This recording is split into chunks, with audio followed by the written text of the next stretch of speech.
दोस्तों, स्वागत है आपका हमारे चैनल पर।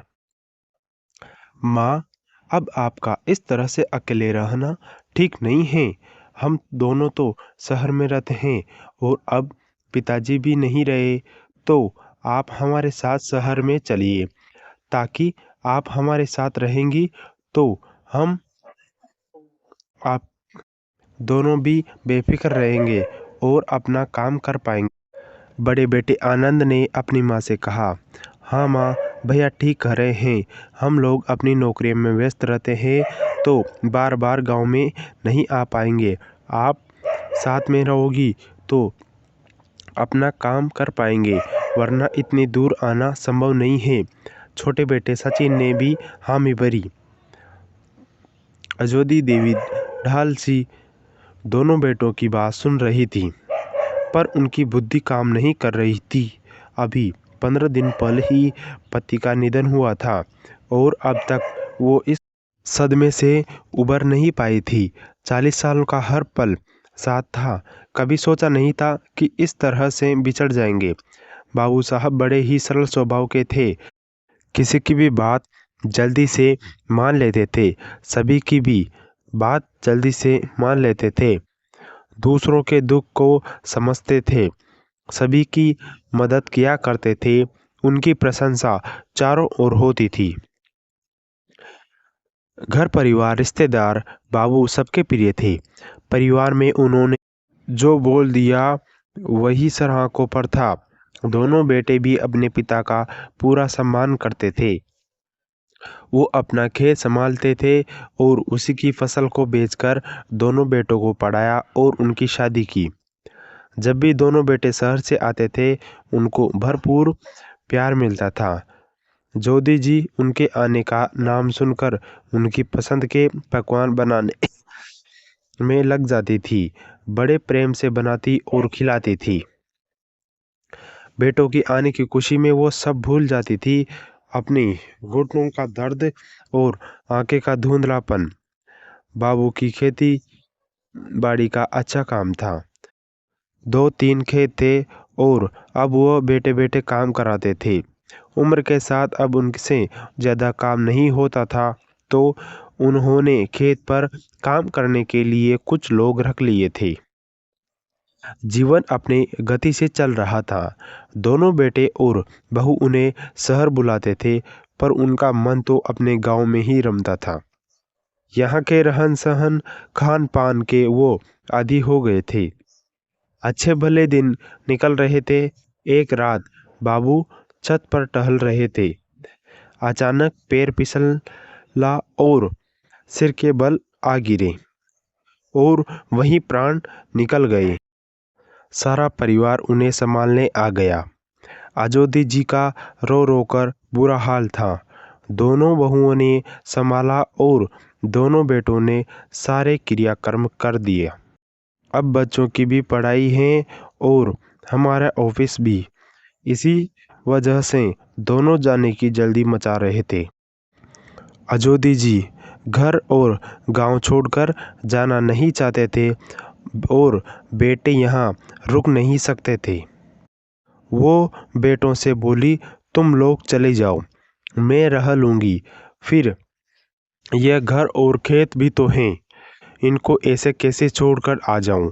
40 साल की गृहस्थी का सामान है, मेरा शहर आकर रहना तो संभव नहीं है। बेटों ने कहा, वो हम बाद में आकर देख लेंगे। जब पिताजी नहीं रहे तो आप अकेले यहाँ कैसे रहोगी?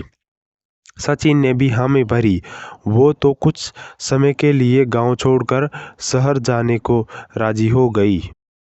अब उन्होंने मन बना लिया तो दोनों बेटे आपस में उलझ पड़े कि आखिर माँ को किसके पास रहेगी। घर परिवार का, खेत गहनों का तो बंटवारा कर लेंगे, पर माँ का बंटवारा कैसे करेंगे? दोनों की पत्नियां ये सब देख रही थी। तो आनंद की पत्नी गुंजन बोली कि हम एक साल के लिए माँ को रख लेते हैं। तभी सचिन की पत्नी अंजलि बोलती है, ना बाबा, 1 साल तो काफ़ी लंबा हो जाएगा। हम लोगों का घूमने फिरने का भी तो रहता है। 1 साल तक लगातार तो नहीं झेल पाऊंगी। अच्छा, तो 6-6 महीने रख लेते हैं। गुंजन ने फिर कहा। भाभी, ये भी ज़्यादा हो गया जाएगा। 6 महीनों में मुझे मायके भी जाना होता है और मेरे मायके भी कोई ना कोई आता रहता है। उनके लिए भी तो घर में जगह चाहिए। अब ये 6 महीने तक रहेंगी तो काफ़ी मेहमान कैसे? 6 महीनों तक मुझे मायके भी जाना होता है और मेरे मायके से भी कोई ना कोई आता रहता है। उनके लिए भी तो घर में जगह चाहिए। अब ये 6 महीने तक रहेगी तो बाकी मेहमान कैसे आएंगे और रहेंगे? अंजलि फिर से बोली। तो फिर तुम ही बताओ। यह कहकर गुंजन ने बात खत्म कर दी कि हम दोनों एक ही शहर में रहते हैं तो हर हफ्ते का रख लेते हैं। कम से कम एक वीकेंड तो अच्छे से मना पाएंगे, वरना वीकेंड का ही कचरा हो जाएगा। अंजलि ने हंसकर कहा। चारों बेटे बहू बाहर बैठे बात कर रहे थे। बच्चे सो गए थे पर सरस्वती जी की आंखें में नींद नहीं थी। वो अपने पति की तस्वीर को लगातार निहार रही थी। काश आज आप साथ होते तो मुझे किसी पर निर्भर तो नहीं रहना पड़ता। हम दोनों मिलकर जिंदगी के दिन बिता लेते। पति का साथ हो तो पत्नी हर हाल में कहीं पर भी रह लेती है। मेरी दादी कहा करती थी कि जहाँ पति है वहीं तेरा घर है। तेरा पति एक पेड़ के नीचे भी तेरा साथ खड़ा है तो वे ही तेरा घर है। और आंखें भर आती हैं पति के साथ के दम पर। वो पत्नी सबसे लड़ जाती है। उसे पति का साथ मिलता है, एक भरोसा, एक दिलासा, एक मजबूती। पर आज सब कुछ बिखरा नजर आता है। मैं अपने आप को सिमेटूं कैसे? कैसे मजबूत बनाऊं? अतीत के गलियारों में खोई सी वो जैसे बाहर ही नहीं आना चाह रही थी। 40 सालों में हुई हर बात, प्यार, मनोहार, रूठना, मनाना, एक दूसरे की परवाह, फिक्र, सब उसे बार बार याद आ रहा था। वो जैसे इन्हीं यादों में हमेशा के लिए खो जाना चाहती थी।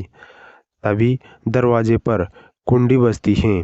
वो अपने आंसू पोंछकर दरवाज़ा खोलती है। आनंद कहता है, माँ अपना सामान बांध लो, आप मेरे साथ चल रही हो। सरस्वती जी भी इनकार नहीं कर पाई। कुछ महीनों रह आऊँगी तो बदलाव मिल जाएगा। और उन्होंने अपना सामान बांध लिया। तभी गुंजन कहती है, माँ जी इतना सब ले जाने की ज़रूरत नहीं है, सिर्फ आपके कपड़े रख लीजिए। वहाँ घर में आपकी पुरानी चीज़ों की लिए जगह नहीं है। सरस्वती का माथा टनका। अपने पति की तस्वीर और उनकी किताबें क्या अब पुरानी हो गई हैं? मेरी शादी का ये जोड़ा क्या अब पुराना हो गया है? बच्चे के बचपन के खिलौने क्या अब पुराने हो गए हैं? इनका कोई मोल नहीं रहा। वो थोड़ी देर के लिए टूट सी गई,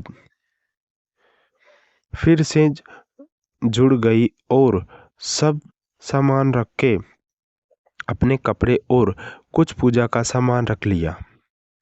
अपने घर, मोहल्ले, गांव से दूर जाने का दुख उन्हें मन ही मन से सलता रहा और वो भारी कदमों सालता रहा। वो भी भारी कदमों से बाहर आ गई। कार आनंद के घर जाकर रुकी। आनंद का फ्लैट 4थी मंजिल पर था। लिफ्ट आ ही नहीं रही थी तो वो सीढ़ियाँ चढ़कर ऊपर आ गई। बड़े दिनों बाद चढ़ी थी तो हाँफ गई। अंदर बैठते ही बोली, बहू पानी पिला दे, कंठ सूख रहा था।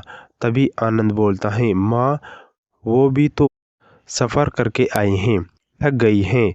रसोई वो सामने ही है तो आपको जाकर पी लीजिए।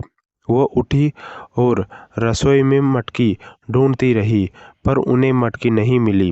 उन्होंने आनंद को आवाज़ लगाई कि यहाँ तो पानी की। तभी बच्चे बोलते हैं, दादी आरओ से पानी ले लीजिए, यहाँ मटकी नहीं है। उन्होंने पहली बार आरओ देखा तो उन्हें कुछ समझ नहीं आया। फिर कोशिश की तो एक गिलास पानी लेकर पी लिया। अब थोड़ी भूख लगने लगी थी। बहू तो कमरे में जाकर बैठ गई। माँ, हमारा खाना तो होटल से आ रहा है। अब आप तो बाहर का कुछ खाएंगे नहीं, तो कुछ बना लीजिए। आनंद, रसोई बना लीजिए। आनंद रसोई दिखाकर अपने कमरे में चला गया। नए ज़माने की गैस उन्हें जलाना नहीं आता था। सामान का कुछ पता नहीं था। उन्होंने कमरे का दरवाज़ा खटखटाया तो अंदर से गुंजन के चिल्लाने की आवाज़ आई, मेरी प्राइवेसी ही नहीं रही। ओह, इन जैसी गंवार के साथ तो एक दिन भी रहना मुश्किल है, तो 7 दिन कैसे रहूँगी। इन्हें इतना भी पता नहीं कि जब बेटे बहू कमरे में हो तो दरवाज़ा खटखटाते नहीं हैं। सरस्वती जी ये सुनकर सुन्न हो गई।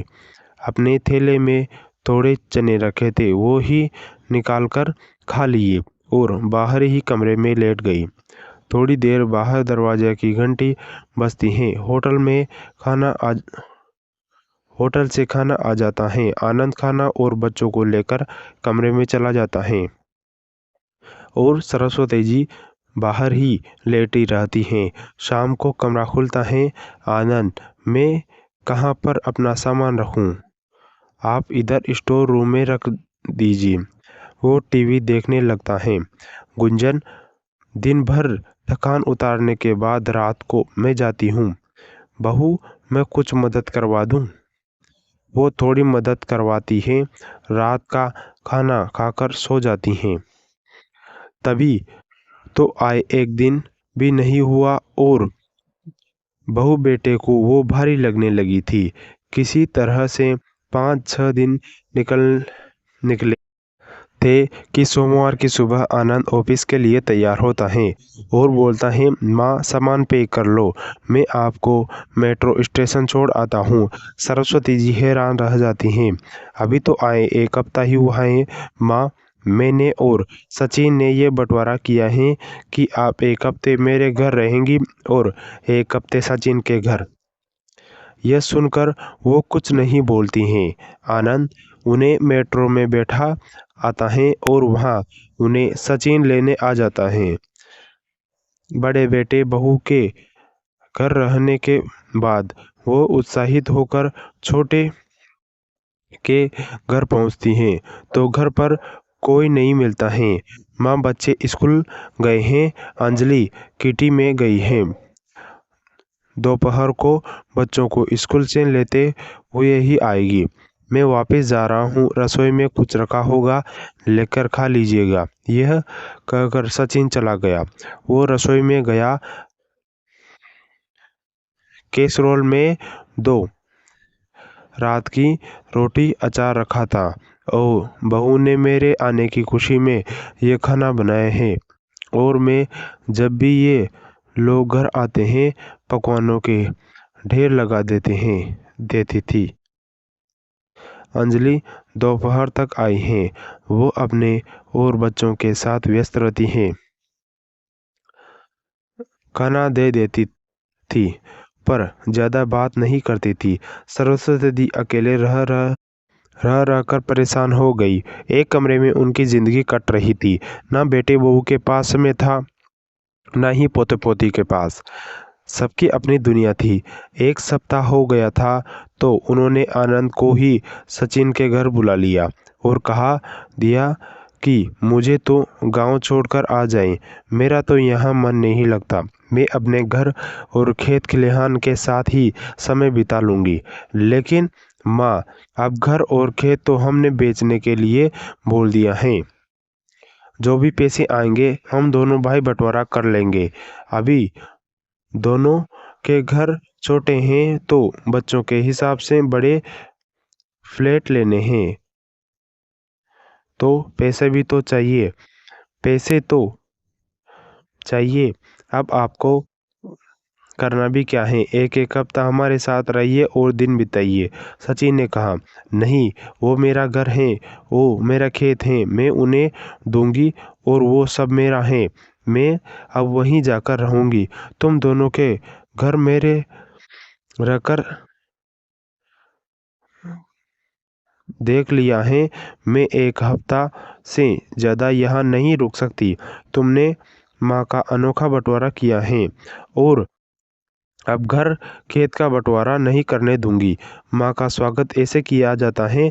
आनंद, तूने परिवार के साथ कमरे में बंद होकर खाना खा लिया और माँ बाहर भूखी ही बैठी रही। और सचिन, तूने पहली बार तेरे घर में आई तो रात की ठंडी रोटी और अचार खिलाया। जो माँ तुम सबके लिए पकवान बनाती थी